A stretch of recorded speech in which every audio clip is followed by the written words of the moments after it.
사람마다 저마다의 감시관이 있다고 하죠. 저는 먼저 손을 봅니다.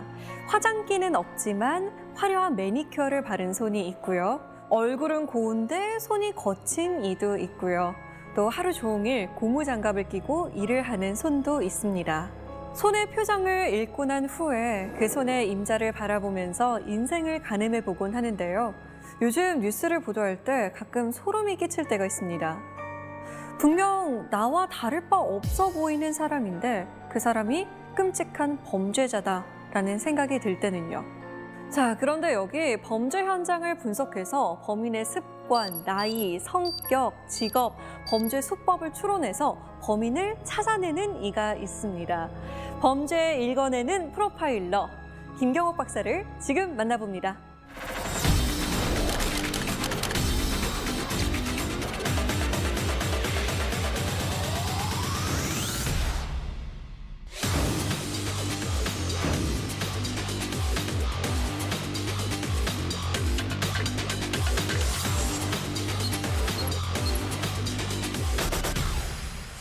네, 안녕하세요. 네. 저는 프로파일러라고 하셔서 좀 생각했던 이미지가 있거든요. 근데 정말 청초한 분이 오셔서 살짝 놀랐습니다. 아무래도 저희 선입견이겠죠? 네, 그냥 평범한 그런 이미지고요. 아무래도 용의자들이 취조만 받다가 이렇게 다른 차원의 접근을 하는 그런 프로파일러들을 만나면 좀 더 마음을 열고 얘기를 나누기도 합니다. 아, 근데 이런 얘기 안 들어보셨어요? 이야기 나눌 때 약간 내가 뭐 잘못한 거 없는데 잘못한 것 같기도 하고 약간 마음이 불안해지는 게 있는 것 같아요. 아무래도 프로파일러가 나를 좀 꿰뚫어보지 않을까라는 생각을 하게 되는 것 같아요. 그런 오해를 많이 받는데요. 네. 근데 뭐 저희들이 한번 보면 딱 아는 셜록 홈즈 같은 뭐 그런 존재들은 아니고요. 네네. 아무래도 잘 만들어져 있는 범죄 드라마들이 하도 많아서 이 프로파일러에 대해서 약간의 오해가 좀 있지 않나라는 생각이 듭니다. 그렇다면 프로파일러는 주로 어떤 범죄에 투입이 되나요? 통상적으로는 상식적으로 좀 이해가 하기 어려운 그러한 사건들, 뭐 연쇄성 사건, 뭐 연쇄살인이라든가 연쇄강간, 혹은 이상동기 범죄, 뭐 묻지마 범죄도 거기에 해당이 될 수가 있고요. 그러한 사건들에 투입이 됩니다. 자, 그러면 그들은 왜 범죄자가 되었는지, 대체 문제는 어디서부터 시작이 되었는지 우리 김경옥 박사의 프로파일링 노트를 한번 엿봐야겠습니다. 오늘 강연 잘 부탁드립니다. 감사합니다.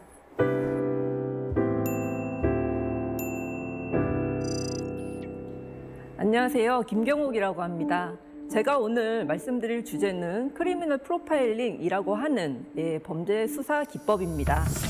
범죄자 유형 분석이라고 보통 이제 얘기를 하는데요. 이 범죄자 유형 분석, 프로파일링으로 더 많이 알려져 있는데 이 기법은 범죄 현장에 남겨져 있는 물리적인 증거, 보통 현장 감식을 통해서 수집이 되는 그러한 증거물들이고요. 그 증거물들 이외에 범죄자의 심리라든가 행동, 그리고 지리적인 여건들, 이런 것들을 토대로 해서 범인이 어떤 사람일지에 대해서 분석을 해내는 그러한 수사 기법입니다. 심리학적인 토대를 갖고 있는 수사 기법이라고 할 수가 있고요. 이 프로파일링이 보통 적용되는 범죄들은 우리가 보통 상식적으로 좀 이해하기 어려운 이상동기 범죄라든가 뭐 연쇄살인, 또 연쇄강간, 이러한 연쇄성 범죄들에 많이 적용이 되고 있습니다. 화성 연쇄살인 사건의 이춘재가 프로파일러의 유도에 따라 이춘재가 범인만이 알 수 범행 있는 동기를 진술을 밝히기 했다는 위해 겁니다. 프로파일러를 투입할 예정입니다. 우리나라에서도 최근에는 영화나 뭐 드라마의 소재로 프로파일러들이 많이 등장을 합니다.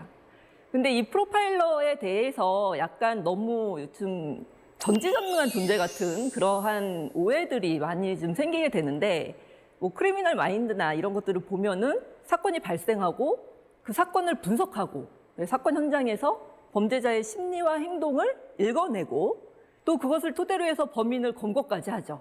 거의 전천후의 그러한 능력을 보여주고 있는 그러한 그 모습들을 볼 수가 있습니다. 아마도 실제 프로파일러들이 어떻게 일을 하는지, 과연 영화 속의 프로파일러들처럼 그렇게 일을 하고 있는지 좀 궁금하신 분들이 많이 계실 것 같아요. 프로파일링 기법은 미국에서 처음에 시작이 됐는데요. 1970년대에 미국에서 연쇄살인 사건이 이제 많이 발생을 하게 돼요. 그 전에는 이제 좀 이해할 수 없었던 그러한 사건들이 많이 발생을 하게 되면서 이러한 사건들을 뭔가 지금 접근할 수 있는 새로운 수사 기법이 있지 않을까? 이들은 왜 이런 범죄를 할까? 네, 심지어 인육을 먹고 뭐 이러한 범죄들을 왜 할까? 라는 것들에 대해서 이제 의문이 시작되면서 이들의 심리에 대해서 알아야 되겠다라고 생각을 해서 FBI에서 이제 교도소에 수감되어 있는 그러한 연쇄살인범들을 인터뷰하기 시작합니다. 그 자료들을 토대로 해가지고 범죄자의 유형, 제가 아까 프로파일링을 이제 우리 번역을 하면서 범죄자 유형 분석이라고 말씀을 드렸는데 그 범죄자의 유형을 분류를 하고 그 유형에 따라서 어떠한 범죄자들이 특성을 갖더라라는 것들을 정리를 하기 시작을 해요. 그런 것들이 1970년대, 80년대에 거쳐서 이제 이루어지게 되고요. 우리나라에서는 프로파일링이 2000년도에 이제 처음으로 들어오게 됩니다. 본격적으로 프로파일링의 필요성을 인식을 한 것은 유영철 사건이 이제 가장 크죠. 그 전에도 물론 연쇄살인 사건도 있었고 우리가 이해할 수 없는 그런 범죄들도 있어 왔어요. 근데 사실 유영철 사건이 주는 사회적인 충격은 굉장히 컸었습니다. 그래서 이런 유영철 사건이 발생을 하고 이런 과정을 거치면서 이 프로파일링에 대해서 본격적으로 활용을 해야 되겠다라는 인식이 일어나게 되면서 2005년도에 공식적으로 경찰에서 프로파일러들을 채용을 하기 시작을 합니다. 그럼 프로파일러들은 어떤 일을 하는가? 일단은 프로파일러가 되기 위해서는 인간의 심리에 대해서 알아야 되겠죠. 범죄자도 어차피 인간이기 때문에 인간의 심리 상태에 대해서 알 수 있어야 되고 프로파일러가 갖춰야 되는 또 가장 큰 자질 중에 하나는 정보들, 그러니까 결국은 제가 프로파일링은 정보 분석가라고 저는 생각을 하는데 정보들에서 범인을 추론할 수 있는 의미들을 찾아내는 일이 프로파일러의 일이라고 저는 생각을 합니다. 다소 좀 추상적인 얘기인데요. 이 프로파일러들의 일에 대해서 가끔씩 이 퍼즐에 많이 비유를 하곤 하는데요. 저도 한때 퍼즐에 빠져서 퍼즐을 좀 많이 한 적이 있습니다. 근데 이 퍼즐이 복잡할수록 사실 하나의 퍼즐의 자리를 찾기 위해서 다른 퍼즐이 맞춰져야지 그 퍼즐의 자리를 찾을 수 있는 경우가 있거든요. 사실 프로파일링도 좀 마찬가지예요. 어떠한 정보들이 어떤 의미를 갖고 있는지 해석이 돼야지 다른 정보가 갖고 있는 그 정보가, 그 가치가 확인이 되는 경우들이 있거든요. 그래서 이 프로파일러들은 이 정보들이 갖고 있는 의미를 얼마나 잘 해석해낼 수 있느냐. 그것이 사실 능력의 관건이라고 저는 이제 생각을 합니다. 그럼 프로파일러들은 어떤 일을 하는가? 그것들을 좀 더 세부적으로 나눠서 이제 말씀을 좀 드려보면 이제 사건이 발생한 직후에 프로파일러들은 현장을 물론 같이 가죠. 현장 감식이 끝날 때까지 현장에 같이 임장을 하고 있고요. 그리고 최초 수집된 뭐 피해자 중심의 그러한 정보들, 뭐 이런 것들을 모두 다 일단 정보를 일단 수집을 합니다. 수집할 수 있는 모든 정보를 다 수집을 하게 되고요. 그 다음에 중요한 것은 현장 재구성입니다. 근데 이 현장 재구성은 사실 이 프로파일링에서 가장 핵심적인 부분이에요. 여러 가지 것들을, 정보들을 가지고 이 범인이 그 집에 들어가서 어떠한 행동들을 했을 것이다 라는 것들의 현장 재구성이 가능해집니다. 그렇게 되면은 이 범인의 특성이 어느 정도 확인이 될 수 있는 부분이 있어요. 또 한 가지 중요한 거는 피해자 분석입니다. 사건이 발생하고 나면은 어떤 점에서 중요하냐면 이 피해자가 범죄에 노출될 수 있는 위험성이 과연 얼마나 있는 피해자였는가. 주변 지인 관계, 아니면 뭐 원한 관계가 있는지, 뭐 아니면 이 사람의 어떤 생활 스타일이 범죄에 노출될 위험성이 있는지, 뭐 이러한 부분들 때문에 피해자의 어떤 범죄에 노출될 위험성에 대해서 평가를 하게 돼요. 그래서 피해자 분석도 또 하나의 중요한 부분이 되고요. 데이터베이스 분석도 들어가게 됩니다. 데이터베이스를 분석해서 이 사건과 유사한 사건이 있는지, 그리고 유사한 사건이 있다면 그 사건의 범인은 어떠한 특성을 가졌었는지, 이러한 것들의 분석이 가능해집니다. 그래서 데이터베이스 분석도 들어가게 되고요. 연계성 분석은 주로 이제 연쇄성 사건일 때 많이 이루어지는 그러한 분석인데 이 사건이 연쇄 범죄일지, 기존에 있는 미제 사건들 중에서 이것과 유사한 사건이 있는지, 혹은 뭐 검거된 사건 중에서 유사한 사건들이 있는지, 이제 보통은 이제 미제 사건들을 주로 많이 검토를 하죠. 이 범죄자가 보인 수법과 유사한 사건이 있는지를 찾아내게 됩니다. 그래서 그것이 여죄로 확인이 될 수 있는지, 이런 부분들을 분석을 하게 됩니다. 그것을 연계성 분석이라고 하고, 그 다음으로 이런 것들을 다 종합해서 범인은 어떠한 사람일 것이다 라고 종합 분석을 내리게 됩니다. 처음에는 범인의 상을 만들 수가 없죠. 그냥 정보들, 무수히 의미 없는 정보들이 있을 뿐입니다. 어떠한 정보들이 어떻게 연결이 되고 그것이 범인상으로 연결이 되는지, 그러한 분석을 하는 게 프로파일러들의 일이고요. 그것들을 통해서 좀 더 명확한 범인상을 제시를 하는 것이 프로파일러의 일이라고 볼 수 있겠습니다. 더 나아가서는 이제 수사의 방향성 같은 것들도 제시를 이제 수사팀에 해드리게 돼요. 이 종합 분석까지가 사건이 발생하고 나서 이제 하게 되는 프로파일러들의 그러한 업무 영역이고요, 역할이고요. 이 범죄자 인터뷰는 그 이후에 이제 범인이 검거가 됐을 때 그때 인터뷰 조사에 들어가게 되는 건데, 사실 범인이 검거가 됐을 때 프로파일러가 직접 조사에 들어가는 경우는 그렇게 많지 않습니다. 실제로 거의 이제 담당 형사팀에서 이제 조사를 하게 되고요. 얼마 전에 정말 우리나라의 최대의 미제 사건이었죠. 그 화성 연쇄살인 사건이 범인이 검거가 됐죠. 저도 사실 그 뉴스를 보면서 어떤 그 전율 같은 거를 사실 좀 느꼈어요.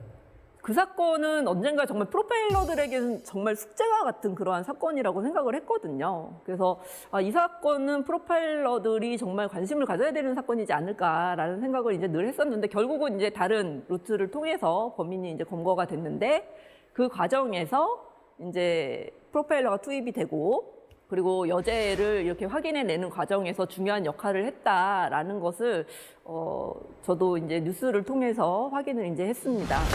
8번째 화성 살인 사건을 자백한 이춘재로부터 유의미한 진술을 받아냈다고 밝혔습니다. 경찰은 프로파일러를 투입해 이춘재의 진술 의도를 분석하고 있습니다. 1988년 피해자 박 모양이 살해될 당시 현장 모습이나 살해 방식 등에 대해 이춘재의 구체적인 진술을 확보한 것으로 풀이됩니다. 프로파일러들은 기존의 어떤 조사를 하는 것들과는 또 다른 접근으로 이제 범인들과 면담을 하게 되기 때문에 여러 가지 전략을 세우게 되고, 이러한 접근들이 아마 거기서 유용하게 지금 활용이 된 부분이 있지 않나라는 생각이 듭니다. 이제 보통 프로파일러들이 어떤 자질을 갖고 있어야 하는지에 대해서 이게 의문을 갖고 계시는 분들이 이제 많이 있는데, 저는 프로파일러는 오픈마인드여야 된다고 생각을 합니다. 일단 프로파일러가 어떠한 그 사고의 틀에 갇혀 있으면 범죄를 분석을 할 수가 없어요. 사람들은 보통 자신이 갖고 있는 인지적인 도식 내에서 사고를 하거든요. 근데 그 얘기는 뭐냐면, 프로파일러도 사람이죠, 똑같이. 그러니까 자신이 배우고 자신이 경험한 거, 그러한 어떤 틀이 있어요. 사고의 틀이 있어요. 근데 그 사고의 틀을 가지고서 사건을 분석하려고 하면은 분석을 할 수가 없어요. 제가 범죄를 분석하고 뭐 현장에 가보고 또 범죄자들을 면담하고 그러한 것들을 통해서 결론적으로 얻은 건 뭐냐면, 있을 수 없는 일은 없고 불가능한 일은 없다는 겁니다. 처음에는 그렇게 생각해요.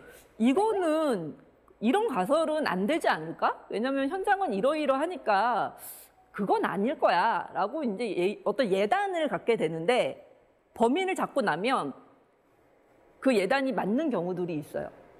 그래서 프로파일러는 자신의 경험을 뛰어넘을 수 있어야 합니다. 자신의 의견만 고집하고 내가 본 것만 맞다라고 얘기하면 훌륭한 프로파일러라고 사실 볼 수가 없습니다.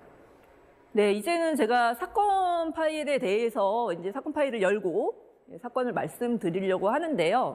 아마도 제가 보는 거와는 다른 관점에서 또 사건을 보시는 분들이 있으실 거예요.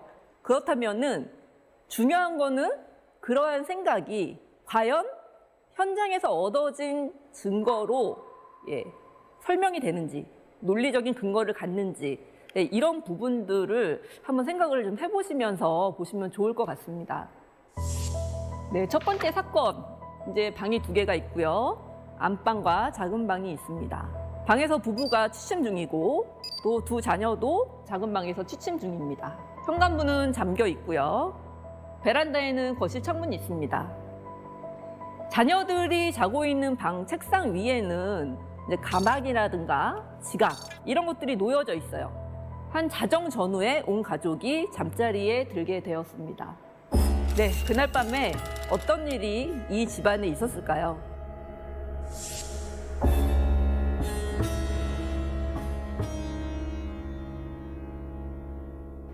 범인이 침입을 했어요.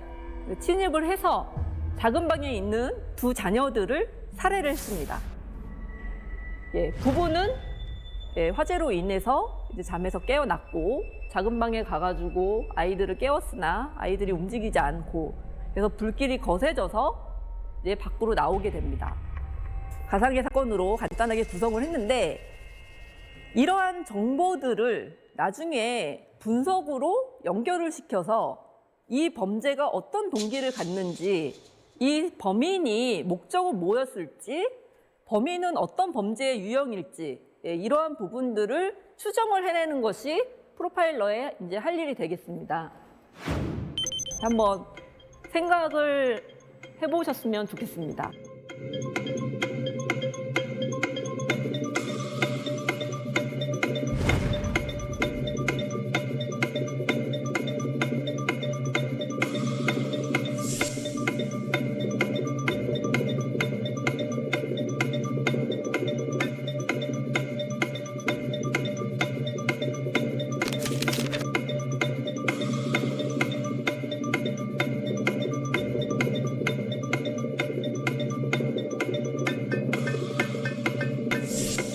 네, 그러면은 이제 사건에 대해서 같이 살펴보도록 하겠습니다. 부부도 베란다 창문으로 탈출을 했어요. 현관문을 열 수가 없었던 게 현관문 앞에 지금 불이 나고 있잖아요. 근데 이 부분도 상당히 눈여겨봐야 되는 부분입니다. 현관문이 열려 있었다면 범인의 침입 탈출 경로로 사용되었을 가능성이 높다. 여기서도 사실 한 가지 우리가 좀 이렇게 범죄를 예방하기 위해서 좀 생각해 볼 부분이 있는데요. 우리가 보통은 문을 다 시정을 잘하고 이제 생활을 한다고 생각을 하지만 생각보다 거실 창문 열어놓고 사시는 분들이 많아요. 근데 그게 범죄자들에게는 자신의 범행 대상을 선정하는 어떤 요인으로 작용을 한다는 겁니다. 다음으로 보면 2 자녀가 사망을 했습니다. 2 자녀에게만 범행을 했는데 사실 범죄자들이 성인을 특히 뭐 여성 남성이지만 성인을 2명을 다 제압해서 범행을 저지른다는 게 그들에게도 쉽지 않은 일이거든요. 상대적으로 제압하기 쉬운 딸들을 대상으로 범행을 했는데 이때 다른 방에서는 부부가 자고 있었다는 거죠. 그만큼 이 상황에 대해서 통제를 충분히 할 수 있는 능력을 갖고 있다는 그러한 의미입니다. 사실 범죄라는 게 범죄자에게도 굉장히 긴장이 높은 그러한 상황을 초래를 합니다. 그래서 처음 범행을 하는 사람 같은 경우에 예를 들어서 칼로 누군가를 찔렀다라고 하면은 굉장히 자기도 의식하지 못하는 사이에 굉장히 많이 찔러게 되는 그러한 현상을 보여주는 경우도 있거든요. 근데 이 범죄자 같은 경우는 지금 범행을 하는 데 있어서 불필요한 행동을 이 공간 안에서 하지를 않았어요. 그렇다는 것은 계획성도 높고 이러한 상황에 대해서 통제력도 높고 이렇게 긴장된 상황에서 자신의 감정을 컨트롤할 수 있는 능력도 충분히 갖고 있다라고 볼 수가 있는 것입니다. 그렇다면은 이 사건이 단 한 번만 있는 사건이 아닐 가능성이 일단 높아지게 되고요. 연쇄성 범죄일 가능성이 높아지게 됩니다. 그래서 피해자를 바로 살해를 한 것을 보면은 죄책감도 결여되어 있는 것으로 알 수가 있을 것 같아요. 일단은 불을 지르는 것은 범죄자들이 자신의 단서를 지우기 위해서, 범죄를 은폐하기 위해서 가장 많이 사용하는 방법입니다. 근데 이 범인은 현관문 앞에 불을 질렀어요. 그것은 자신의 범행을 은폐하는 것 플러스 피해자의 도주로를 차단하려고 하는 것. 도주라고 할 수는 없겠지만 피해자가 탈출하는 그러한 루트를 차단하려고 하는 2가지의 목적을 지니고 있다라고도 볼 수가 있겠습니다. 그래서 이러한 것들을 봤을 때 굉장히 잔인성이 있다라는 것들을 추론을 해낼 수가 있을 것 같습니다. 굉장히 완전 범죄에 대한 욕구가 높은 그러한 범죄자 유형입니다. 분실물이 없어요. 보통 침입을 해서 보는 것이 금품 같은 거, 강도의 목적이면 당연히 없어지는 게 있어야 되겠죠. 이 집에서는 없어진 게 아무것도 없었습니다. 그렇다면은 살인 자체가 목적인 가능성이 굉장히 높게 되는 것입니다. 살인 자체가 동기라는 것은 이것은 이상동기 범죄에 속하게 돼요. 보통 우리가 범행의 동기로 얘기하는 것이 금품, 보복, 치정, 원한 뭐 이러한 것들이 사실 동기가 되거든요. 근데 살인이 동기라는 거는 이것은 보통의 범죄의 범주를 넘어섰다고 볼 수가 있습니다. 그래서 이러한 것들을 통해서 봤을 때 이 사건은 세계적인 유형 그리고 쾌락주의적인 범죄 유형이라고 이제 볼 수가 있겠습니다. 체계적인 범죄 유형은 아까 말씀드렸던 특성들, 범죄 현장에서 충분히 자신을 컨트롤할 수 있는 능력을 갖고 있고 사회생활을 하는 데 있어서도 능력을 갖추고 있는 소셜 스킬도 갖추고 있고 대인관계 능력도 물론 있는 그러한 유형을 체계적인 유형이라고 얘기를 했는데요. 우리가 흔히 알고 있는 사이코패스가 바로 이 체계적인 유형에 포함이 됩니다. 그리고 쾌락주의적 범죄라고 하는 것은 이 체계적, 비체계적인 거는 이제 또 다른 유형론이고요. 살인 자체를 통해서 쾌감을 느끼는 거예요. 그게 쾌락주의적인 범죄 유형이라고 이제 얘기를 하는데 사건 1과 같은 경우에는 분석을 한다고 했을 때 사실 연쇄살인에 초점을 두어서 프로파일러들이 분석을 해야 될 필요가 있고 그리고 그러한 부분들이 이제 다른 미제 사건에도 혹시 있었는지를 볼 필요가 있습니다. 제가 이렇게 프로파일링에 대해서 강의를 하고 범죄자의 심리에 대해서 얘기를 드리는 것을 가지고 이제 범인에 대해서만 초점을 두시는 것이 아니라 그러한 것들을 알고서 범죄를 피하는데 범죄에 노출되는 위험성을 좀 낮추는데 활용을 하면 어떨까라는 생각을 지금 강조를 해서 말씀을 드립니다. 범인들의 목표는 완전 범죄입니다. 검거되지 않는 것이 그들의 어떤 최우선적인 목표예요. 그러니까 자신의 이득을 취하고 검거의 가능성을 낮추는 것, 이것이 가장 큰 목표가 됩니다. 예를 들어서 제가 예전에 면담을 했던 이제 택시 강도범이었는데요. 이 강도범 같은 경우에는 이제 야심한 시간에, 늦은 시간에 혼자 택시에 타는 여성을 대상으로 이제 범행을 했습니다. 근데 이 범인이 나중에 이제 면담을 하면서 얘기를 하는 것이 이제 차를 타고 가는 동안에 전화를 하는 여성은 그 자신이 범행 대상으로 삼지 않았다고 그래요. 그냥 이제 그 여성들은 보내주고 그렇지 않고 그냥 택시에 타고 가는 여성들을 대상으로만 범행을 이제 한 것이죠. 그렇다면은 택시를 탔을 때 누군가에게 전화를 한다거나, 나 지금 뭐 어디 가려고 택시 탔어. 뭐 이런 정도의 행동만 하더라도 범죄를 어느 정도 피할 수는 있다는 것이죠. 그래서 제가 강의를 드리면서 아주 작은 습관들, 그러니까 뭐 우리가 화재 예방을 하기 위해서 가스밸브를 잠그고 집 밖에 나갈 때는 한 번씩 다 확인을 하시잖아요. 이런 것들은 우리가 너무 기본적으로 갖고 있는 이제 습관들인데 범죄자에 대해서 우리가 그냥 알고 끝나는 것이 아니라 그런 범죄들을 예방하기 위한 작은 습관들을 좀 만드는데 이러한 그 정보들을 좀 활용을 했으면 좋겠다라는 생각을 갖고 있습니다. 방금 택시에서 전화를 걸고 또 내가 어디로 가고 있다라고 주변인에게 알리는 것만으로도 어느 정도 범죄 예방 효과가 있다라고 하셨는데 그런 좀 일상 속에서의 팁이 또 있을까요? 참고적으로 몇 가지 정말 이건 아무것도 아니라고 생각을 할 수 있지만 네. 뭐 생각을 해본다면 저는 잠금 장치를 좀 많이 사용하는 편입니다. 여름에 만약에 너무 더워서 문을 열어놓고 자야 되겠다 싶으면 사람이 침입하기에 어려운 정도로만 잠금 장치를 껴놓고 뭐 이제 뭐 밤에 창문을 네네. 열어놓고 이제 지낸다거나 그리고 만약에 본인이 이제 느끼기에 밤에 이제 뭐 집을 가고 있는데 느낌이 좀 안 좋을 때가 있잖아요. 네. 아니면은 뭐 착각일 수도 있지만 어떤 사람이 따라오는 것 같거나 이런 네. 느낌이 들 때는 인적이 드문 길을 가기보다는 뭐 주변에 뭐 상가가 있으면 거기 뭐 가게에 잠깐 멈췄다 간다거나 예, 아니면은 지금 길을 돌아서 가더라도 큰 대로로 간다거나 이런 자신의 어떤 느낌이나 이런 것들을 좀 적극적으로 좀 받아들여가지고 예방할 수 있게 그렇게 하는 것도 좋을 것 같고, 네, 그러면 아나운서님께서는 집 단속이나 이런 것들은 좀 어떻게 하시는 편이세요? 저 현관은 좀 신경을 쓰는데 그 베란다 창문이라든가 아니면 거실 쪽은 좀 신경을 잘 안 쓰는 것 같아요. 제가 좀 고층에 살거든요. 그러면 좀 괜찮지 않나요? 그럼 혹시 밤에 주무실 때도 창문 시정이나 이런 것들은 신경을 좀 안 쓰시는 편이세요? 여름에는 아무래도 열어놓고 자는 경우가 굉장히 많거든요. 네. 고층이어도 문제가 되는 건가요? 고층 같은 경우에는 사실 어떤 강도나 뭐 네네. 이러한 범행의 위험성은 좀 낮을 수 있는데요. 만약에 혹시라도 이제 아나운서님께서 어떤 사람의 타겟이 돼서 네, 만약에 뭐 스토킹을 당하고 있다거나 네.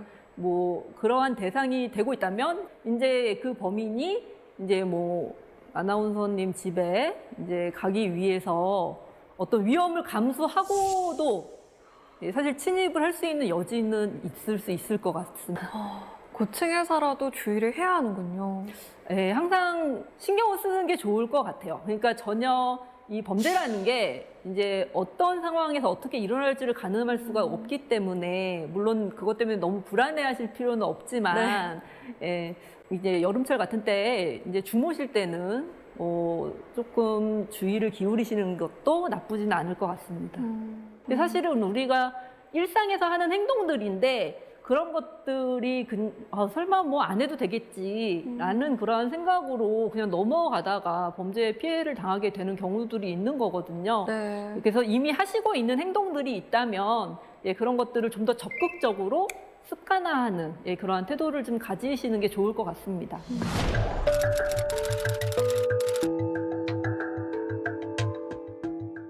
두 번째 사건입니다.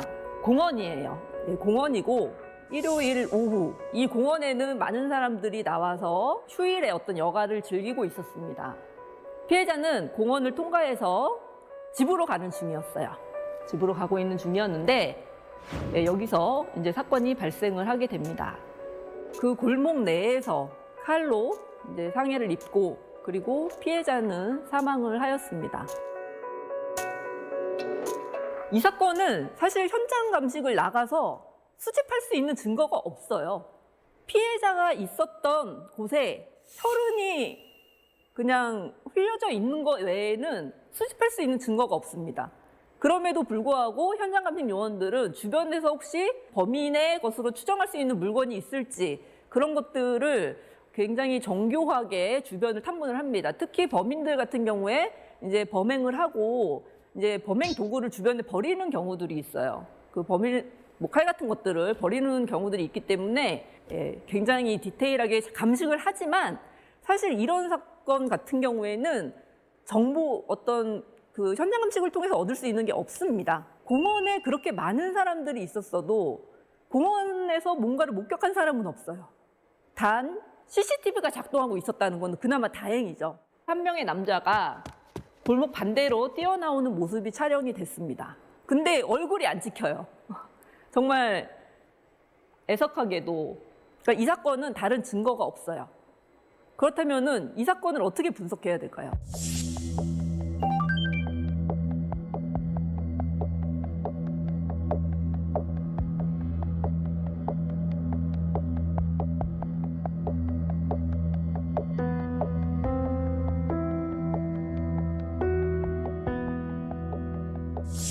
프로파일러들은 이런 사건이 나도 분석을 해내야 됩니다. 사실 이런 사건들이 프로파일러가 분석해야 되는 사건이에요. 이 사건은 사실 통상적으로 합리적인 판단을 하는 범죄자라면 굉장히 부적절한 사건이에요. 말씀드렸다시피 범인들은 자신의 검거 가능성을 낮추고 완전 범죄를 하려고 하거든요. 근데 지금 이 사건은 전혀 맞지가 않아요. 물론 골목 안에 다른 사람이 없었다 할지라도 언제라도 목격될 수가 있기 때문에 이것은 사실 범죄로 치면은 굉장히 부적절한 장소와 부적절한 시간대를 선택해서 범행을 한 것으로 볼 수가 있습니다. 칼로 찌른 후에 바로 도주했어요. 거의 범행 시간이 몇 초 걸리지도 않고 그런 것들을 봤을 때 이 사람이 사망을 했는지 안 했는지 여부는 별로 중요하지 않은, 이 사람에게 그거는 그렇게 큰 관심을 갖지 않는 그러한 요소가 됐을 수 있습니다. 그냥 칼로 찔렀다는 것 자체가 이 사람에게는 목표였을 수도 있거든요.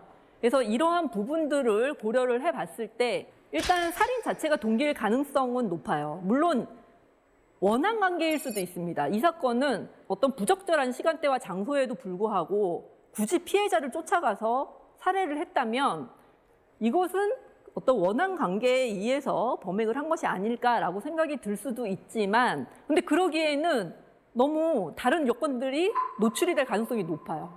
그래서 살인 자체가 목적일 가능성이 있는데 이 사건은 비체계적인 그런 유형에 속하고요. 비체계적인 유형은 체계적인 유형하고는 좀 다른, 그 반대되는 특성을 갖는다고 지금 보시면 될 것 같아요.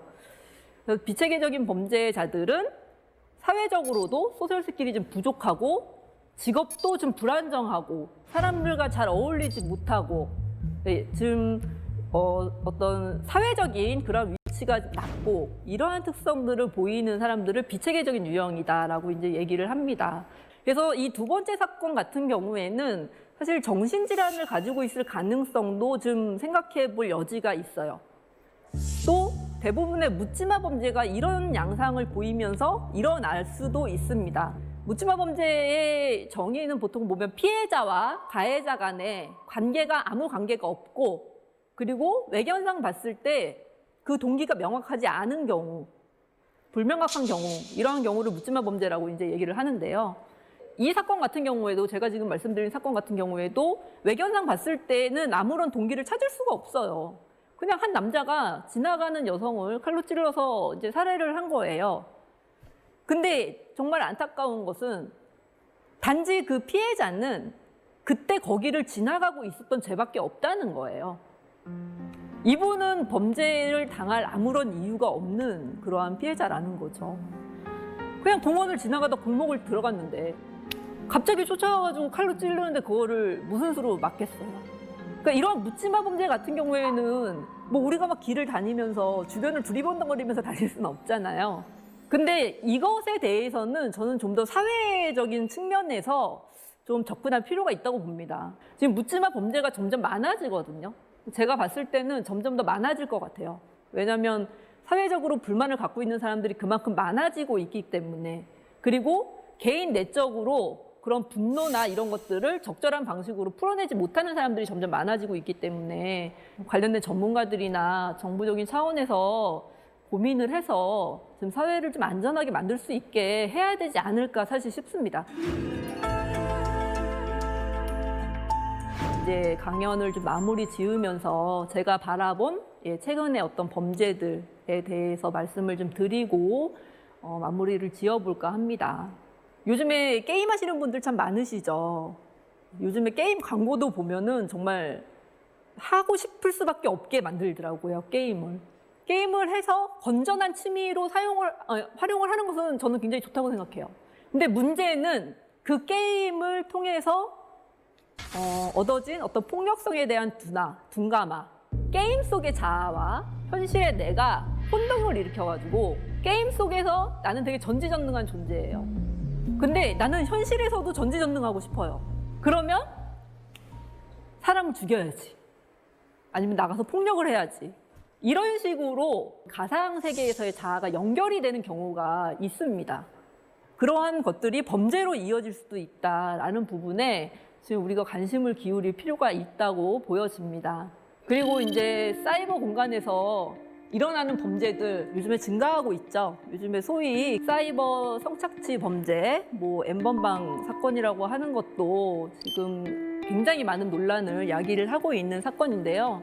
사건에 대한 뉴스를 보면서 가해자들이 정말 죄책감이 없다는 것에 상당히 문제점이 심각하다고 느꼈습니다. 그리고 이제 피해자들을 비인격화하는 그러한 것들, 뭐 노예로 생각한 거나 뭐 이렇게 이제 얘기들이 나오고 있잖아요. 그래서 이러한 비인격화시키고 있는 그러한 행태들이 사실은 상당히 문제가 심각하다라고 저는 느꼈어요. 이번에도 이제 피해자가 한 70명 정도 된다고 하는데 그중에 아동 청소년이 상당수라고 이제 얘기가 나오고 있어서 저는 이 사건을 이제 가해자나 어떤 사이버 범죄의 특성으로도 봐야 되겠지만 피해자들이 그렇게까지 행동을 할 수밖에 없었던 이런 청소년기의 심리적인 특성도 좀 고려가 돼야 된다고 저는 생각을 합니다. 피해자들 같은 경우에 지금도 2차 피해를 당할까 봐 이제 드러내지 못하고 숨어서 이제 두려움에 떨고 있는 경우들이 많이 지금 있을 겁니다.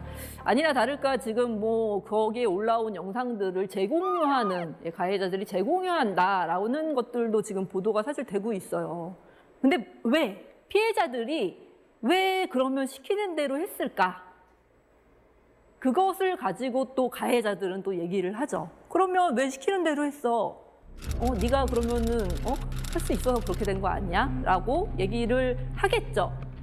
이제 성범죄 피해자, 아동 청소년들을 이제 많이 만나서 얘기를 이제 나눠보다 보면 그 피해가 한번 발생했을 때 바로 폭로가 되는 경우가 그렇게 많지가 않습니다. 보통은 피해가 좀 지속이 된 다음에 그 피해들이 나중에 어떤 경로를 거쳐서 이제 폭로가 돼요. 근데 본인의 자의에 의해서 폭로가 되는 경우는 또 상대적으로 좀 적거든요. 왜 그러니? 왜 너가 그렇게까지 가해자들의 요구를 들어주게 됐니? 어떤 심정에서 그렇게 됐니? 라고 물어보면 상대방이 너에 대해서 안 좋은 소문 SNS에다 퍼뜨릴 거야 라고 얘기를 한다는 거예요. 근데 이 피해자들이 그래 퍼뜨려 그렇게 할 수가 없는 게 이 청소년들은 이 청소년기의 특성이 있는데요. 또래 문화가 굉장히 중요합니다.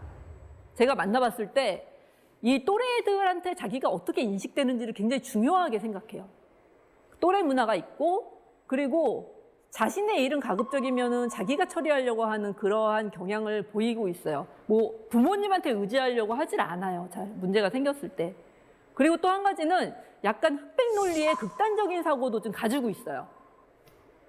그렇기 때문에 어떤 문제가 생기면 이것을 쉽게 폭로를 해서 도움을 받으려고 하질 않아요. 청소년들 같은 경우에는.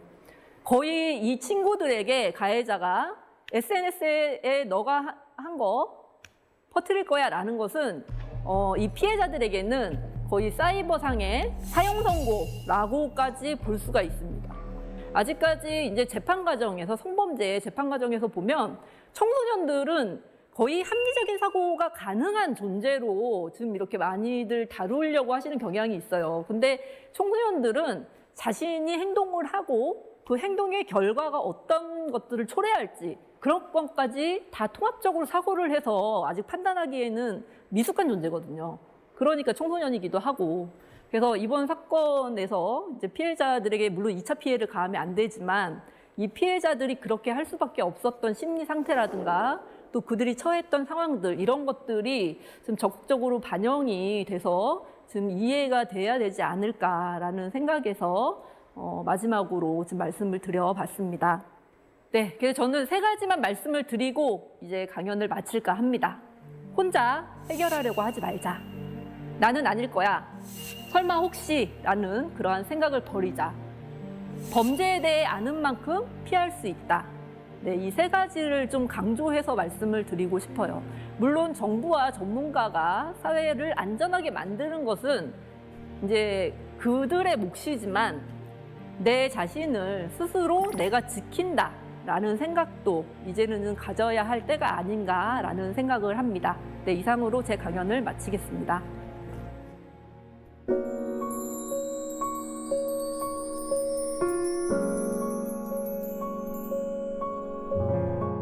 네, 강연 잘 들었습니다. 네, 저희가 범죄 소식을 늘 뉴스에서 접하긴 하지만 그거에 대해서 제대로 생각해 본 적은 없거든요. 좀 생각해 보고 공부도 해야겠다라는 생각이 들었어요. 네, 그 대부분은 이제 언론에서는 어떤 사건이 발생했다라는 정도로만 사실 보도가 이루어지고 있죠. 네. 근데 그 이면에 있는 내용들을 좀 더 관심을 가지고 보면은 나에게도 일어날 수 있다. 네, 우리 가까운 곳에도 일어날 수 있다라는 생각을 조금 더 갖는다면 개인적인 차원에서도 범죄를 예방하는 데 도움이 되지 않을까라고 생각을 합니다. 네. 네, 강연을 보면서 사사기 공동체 여러분도 궁금하신 점이 정말 많을 텐데요. 저희가 질문을 받아봤습니다. 네, 서울에서 이영화 씨의 사연입니다. 안녕하세요, 교수님. 프로파일러가 되려면 어떻게 준비를 해야 되는지 궁금합니다. 그리고 교수님이 생각하실 때 프로파일러의 가장 중요한 덕목은 뭐라고 생각하시나요? 네, 프로파일러는 어떻게 되는 건지 또 가장 중요한 덕목은 무엇인지 물어봐 주셨어요. 프로파일러는 프로파일러이면서 경찰관입니다. 그렇기 때문에 우선은 경찰관으로서 가져야 되는 그러한 그 요구되는 조건들이 있어요. 뭐 신체적인 조건이라든가 아니면은 법률적인 지식이라든가 뭐 이러한 부분들이 있기 때문에 프로파일러가 되겠다라는 부분에만 너무 초점을 두지 마시고 일단 경찰관이라는 직업에 대해서 한번 생각을 해보시고 그리고 프로파일러가 갖춰야 될 덕목이라면 나의 경험을 뛰어넘는 그래서 다른 사람들의 경험들까지도 내가 받아들일 수 있게 그러한 어떤 덕목을 좀 가지고 프로파일러는 저는 사명감을 가지고서 일해야 되는 직업이라고 생각을 해요.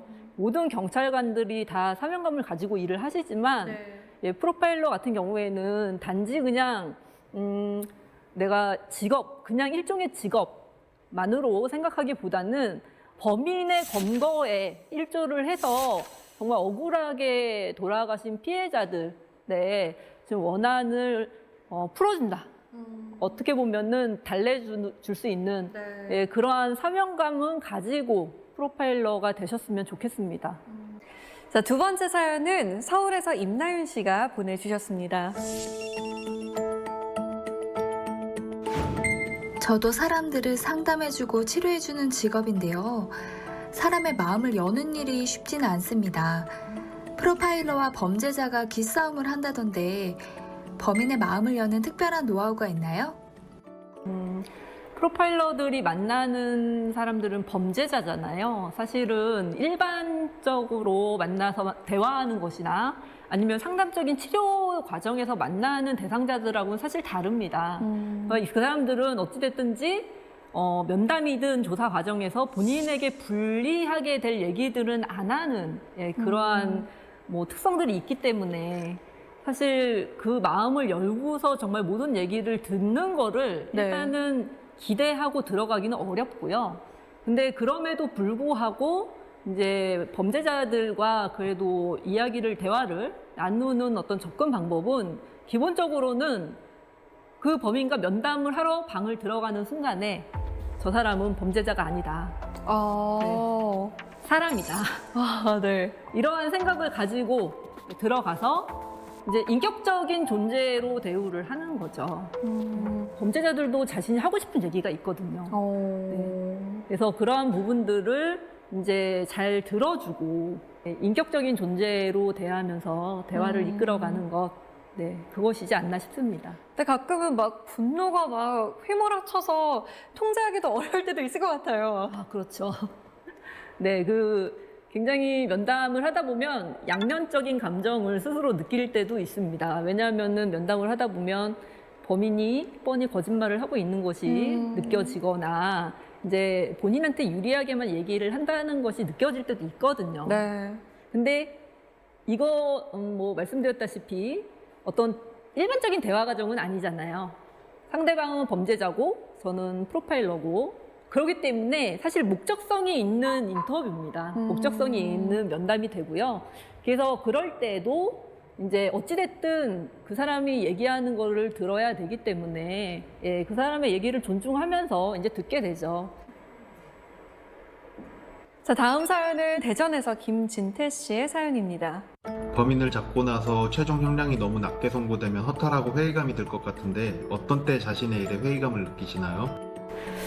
아무래도 그 피해자들이 이제 생각이 날 때 이제 그런 회의감이 좀 많이 드는 것 같아요. 가끔 보면 이제 제가 담당했던 사건들, 내 피해자의 가족이 이제 어떻게 지내고 있는지가 언론에 이제 보도가 되는 경우들이 있어요. 네. 근데 대부분 보면은 가정은 다 파탄이 나 있고, 근데 피해 어떤 그 보상이나 이런 부분들은 굉장히 약하고, 이미 뭐 이제 가족들은 뿔뿔이 다 흩어지거나 너무 힘들게 살고 있고, 네. 이제 이런 내용들을 이제 접할 때 상당히 마음이 아픕니다. 사실은 그렇게 해서 범인을 정말 어렵게 검거를 했는데 차라리 그에 대한 처벌이나 이런 거라도 좀 강하게 나오면 네. 피해자 가족에게도 그나마 조금 위로가 될 텐데, 예, 그렇지 않을 때는 사실 피해자를 생각하면 정말 마음이 아프죠. 예, 그렇게 생각을 할 때 이제 조금 이 프로파일링 일뿐만 아니라 네. 사실 우리나라의 어떤 형사사법 체계나 뭐 이런 부분에 대해서 좀 회의가 될 때가 있습니다. 네, 마지막 사연은 최혜지 씨가 서울에서 보내주셨습니다.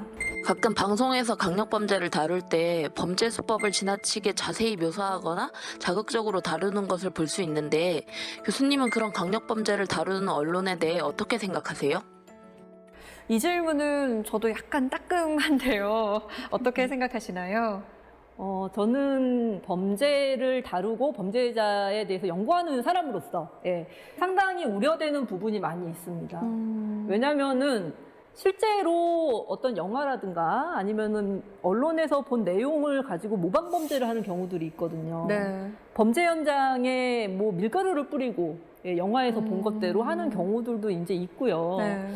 그런 부분들에 대해서 저는 염려가 물론 많지만, 어느 정도 언론인들께서, 예, 그런 부분들을 좀 걸러주시고, 예, 좀 순기능으로 역할을 할 수 있게, 예, 노력을 좀 해주시면, 예, 아까 말씀드렸다시피 제 강의가 저는 어떤 피해자들이 피해를 이제 좀 노출되지 않도록 하는 것에 초점을 두고 있는 것처럼, 네. 예, 언론에 보도된 내용이 이제 가해자의 완전 범죄를 돕기보다는 일반인들에게 알 권리를 보장해주고, 또 피해에 대해서 좀 피할 수 있는, 네, 그러한 지식을 갖추도록 하는데도 도움이 될 거라고 생각이 듭니다. 네, 오늘 강연 들으면서 이 범죄라는 것이 나와 너무 상관없는 일이다라고 방관해서는 절대 안 되겠구나라는 생각이 들었습니다.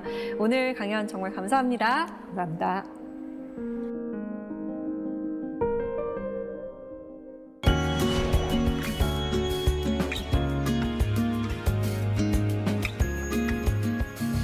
풀 한 폭이 돋지 않는 사막에서도 비가 오고 난 뒤 그 짧은 시간, 물기를 머금고 있는 그 시간에 푸른 식물이 자란다고 합니다.